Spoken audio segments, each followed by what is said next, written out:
Hello दोस्तों, मेरा नाम गुलाब नबी है। जैसे कि आप जानते हो, मैं एजुकेशन से रिलेटेड नई नई चीज़ें आपके सामने हमेशा पेश करता रहता हूं। उसी के साथ मैं आज एक टॉपिक लेके आया हूं हिंदी का, जिसका नाम है तद्भव एवं तत्सम शब्द। तो हिंदी का बड़ा ही कॉमन सब्जेक्ट है। जैसे कि आप चाहे किसी बोर्ड का एग्जाम की दृष्टि से देखा जाए या किसी कॉम्पिटेटिव एग्जाम की दृष्टि से देखा, यानी कि वनडे एग्जाम, ऑल इंडिया का कोई भी ऐसा एग्जाम हो जहाँ हिंदी पूछी जाती हो, और ऐसा हो ही नहीं सकता कि जहां तद्भव एवं तत्सम शब्दों को ना पूछा जाए। ठीक है, यानी कि 2 से 3 क्वेश्चन हर विषय में आते हैं जहां हिंदी पूछी जाती है। ठीक है, तो आज हम ऐसे एक सरल सा तरीका बना के लाया हूं। मैं उस तरीके से नहीं बताऊंगा कि वो शब्द जो संस्कृत से जो कहते हो प्रयोग किए जाते हैं उन्हें तत्सम शब्द कहते हैं, और जिनको कुछ रूपांतर या चेंज या परिवर्तन करके हम हिंदी भाषा में जो प्रयोग करते हैं तद्भव शब्द। ये ना भाई घिसी पिटी एक परिभाषा होगी। ठीक है, हम बचपन से ये परिभाषाओं को पढ़ते हुए आए। लेकिन आज मैं पहचान करना बताऊंगा। इस वीडियो को अगर आप पूरा देखते हो तो निश्चित तौर पे मैं ये भरोसा दिलाता हूं कि आपका ये डाउट हमेशा के लिए क्लियर हो पाएगा। ठीक है, आप चाहे देख पा रहे होंगे, मैंने बड़ा ही एक सिस्टमेटिक तरीके से लिखा है, तो निश्चित तौर पे हमें लग रहा है कि आप हमारी वीडियो में बने रहेंगे। 1 मिनट मुझे दीजिएगा, बस मैं सारी चीजें क्लियर कर दूंगा। जैसा कि आप देख पा रहे हो, यहाँ पे लिखा तत्सम एवं तद्भव शब्द। ठीक है, यहाँ पे हम पहचान करना सीखेंगे। ठीक है, तत्सम एवं तद्भव शब्दों की। ठीक है, हमने ये संयुक्त वर्ड पढ़े होंगे। ठीक है, जब हम अल्फाबेट यानी वर्णमाला पढ़ते तो उसमें पढ़ते हैं संयुक्त वर्ड। ठीक है, संयुक्त वर्ड क्या होता है? कुछ नहीं होते, हम 4-5 होते हैं, ये याद करने हैं। एक छा होता है, एक त्रा होता है, एक ज्ञा होता है, एक श्रा होता है, ये 4 होते हैं। ठीक है, जहां भी इन 4 वर्डों से स्टार्टिंग जिस शब्द की होगी, यानी कि जो भी संयुक्त वर्ड जब स्टार्टिंग में आएगा, जिससे स्टार्ट होगा, तो वो तत्सम शब्द होगा। जैसे आप उदाहरण के माध्यम से समझिए, ये छा है। ठीक है, छा छा हमें क्षेत्र, त्रा है त्रिछला, ठीक है, ज्ञा है ज्ञान, और श्रा है श्रम यानी श्रवण। ये सारे वर्ड जो कि हमारे संयुक्त वर्ड से स्टार्ट है, तो ये सारे के सारे क्या हो जाएंगे? तत्सम शब्द हो जाएंगे। यही नहीं, आगे भी देखिए, हमने जहां बताया रा। रा एक तो रेफ रूप में होता है, एक पदेन रूप में यूज होता है। ठीक है, आपने देखा होगा जब किसी का नाम लिखे या कोई वर्ड लिखे, एक तो रेफ रूप में होता है, एक पदेन रूप में हम चीजों का प्रयोग करते हैं रा का। ठीक है, जैसे कि जहां ऊपर लगता है इसे हम देखकर रेफ रूप बोलते हैं, जिसे हम चर्म है, कर्म है, धर्म है। ठीक है, ये सारे हमारे उदाहरण हो गए जो कि हमारे क्या है? तत्सम शब्द है। क्या है? तत्सम शब्द।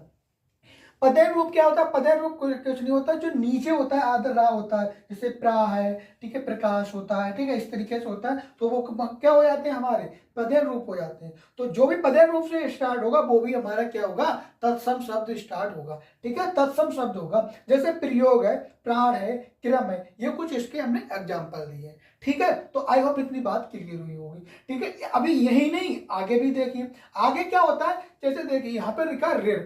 ऋण क्या होता है? जहां पे भी, यानी अब देखिए, जैसे मात्र है, पित्र है, कृषि है, कृष्ण है, ये जैसे भी जैसे ऋण का प्रयोग हुआ होगा, इसके ऋण की मात्रा का प्रयोग हुआ होगा, वहां पे भी सारे के सारे वर्ड क्या होंगे? हमारे क्या क्या होंगे? तत्सम शब्द होंगे। क्या होंगे? तत्सम शब्द होंगे। आई होप इतनी बात क्लियर हुई होगी। अभी नहीं, अब आप देखिए तत्सम तद्भव शब्द। अभी हमने देखा तत्सम शब्द। तद्भव शब्द क्या होता है? जहां जहां पे हमारी चंद्र बिंदु प्रयोग हुई हो। चंद्र बिंदु का मतलब होता है, आप ये निश्चित तौर पर वैसे भी कह सकते हो, संस्कृत भाषा में कहीं भी चंद्र बिंदु का प्रयोग होता ही नहीं है। आपने कभी देखा ही नहीं होगा चंद्र बिंदु का। तो जाहिर सी बात है, जहां पे जिस शब्दों में चंद्र बिंदु का प्रयोग हुआ होगा, तो वहां पे क्या होगा? हमारे तद्भव शब्द होंगे। क्या होंगे? तद्भव शब्द होंगे। ठीक है, जहां पे भी चंद्र बिंदु का प्रयोग होगा, आंख पीछ के तद्भव शब्द आप बोल सकते हो। ठीक है, किसी भी नंबर की बात, यानी संख्या, जहां पे संख्या शब्द होंगे तो वो भी क्या होंगे? हमारे होंगे तद्भव शब्द होंगे। जैसे 2 है, 3 है, 4 है, 50 है, 100 है, 20 है, 1000 है, 2000 है, 20,000 है, कितने भी होंगे, जहां भी नंबर होंगे, संख्या से रिलेटेड जो शब्द होंगे, वो हमारे क्या होंगे? यहाँ पे जैसे जो भी संख्या होगी जिसे हम लिखते हैं, तो वो क्या हो? तद्भव शब्द हो जाएंगे। क्या हो जाएंगे? तद्भव शब्द हो जाएंगे। एक बार बस कुछ सेकंडों में हम दोबारा से स्पीड में रिवीजन कर लेते हैं। जैसे कि हम देख पा रहे होंगे, यहाँ पे हमने तद्भव शब्दों की पहचान करना सीखेंगे एक छोटी सी वीडियो के माध्यम से। ठीक है, यहाँ संयुक्त वर्ड है। जो भी संयुक्त वर्ड होते हैं, जैसे कि हमारे 4 वर्ड दिए हुए हैं, 4 वर्ड दिए हुए हैं, छाय, छाय, त्रा, ज्ञा और श्रा है। ये जितने भी यहाँ पे शब्दों में प्रयोग होंगे, वहां पे तत्सम शब्द होंगे। कौन से होंगे? तत्सम शब्द होंगे। ठीक है, जैसे उदाहरण के माध्यम से क्षेत्र, त्रिछला, ज्ञान, श्रम, श्रवण, ये हो गए तत्सम। अभी यही नहीं, आगे देखिए, जैसे कि रहा है, रेफ रूप और पदेन रूप के तरह इसका दो तरीके से प्रयोग होता है। ठीक है, जैसे कि चर्म है, कर्म है, धर्म है, ये हमारे क्या होंगे, तत्सम शब्द होंगे। क्या होंगे, तत्सम शब्द होंगे।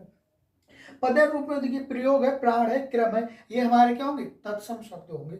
अब देखिए यही नहीं, जैसे रिल, हमने रिल पढ़ती, रिल की मात्रा होती है ऋणा की। ठीक है, जहां पे मात्र है, पित्र है, कृषि है, कृष्ण है, तो ये क्या होंगे, तत्सम शब्द होंगे। क्या होंगे, तत्सम शब्द होंगे। ठीक है, अब हमारे देखिए तद्भव शब्द, तब जहां भी चंद्र बिंदु प्रयोग हुई होगी वहां पे हम आंख मिच के कह देंगे कि हमारा तद्भव शब्द है। क्या है, तद्भव शब्द है। ठीक है, जैसे कि जैसे आंख है, पांच है, चांद है, तो हमने इतने सारे एग्जाम्पल पढ़ लिए। ठीक है, जहां भी कुछ संख्या रिलेटेड शब्द होंगे, जैसे 2 है, 4 है, 3 है, 20 है, 30 है, 50 है, 36 है, कोई भी वर्ड होंगे वहां पर जो संख्या रिलेटेड होंगे तो हम उन्हें तद्भव शब्द आंख में इसके कह देंगे। तो आई होप इतनी पहचान हुई होगी।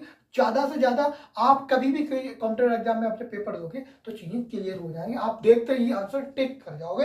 कहीं ना कहीं समय की भी बचत होगी और मेहनत की भी बचत होगी। तो आई होप मैंने इतनी मेहनत से ये वीडियो बनाई, आपको चीजें समझ में आई हो। अगर समझ में आई हो तो अपने दोस्तों को जरूर शेयर करिए, और अच्छी लगी हो तो कमेंट में जरूर अपना सुझाव दीजिएगा। ठीक है, और एक लाइक करके हमारा मनोबल के लिए बढ़ाइए, जिससे कि मैं आगे एजुकेशन से रिलेटेड नई नई वीडियो आपके लिए पेश करता हूँ। ठीक है, आई होप ये वीडियो समझ में आए, शेयर जरूर करें। ठीक है, थैंक यू।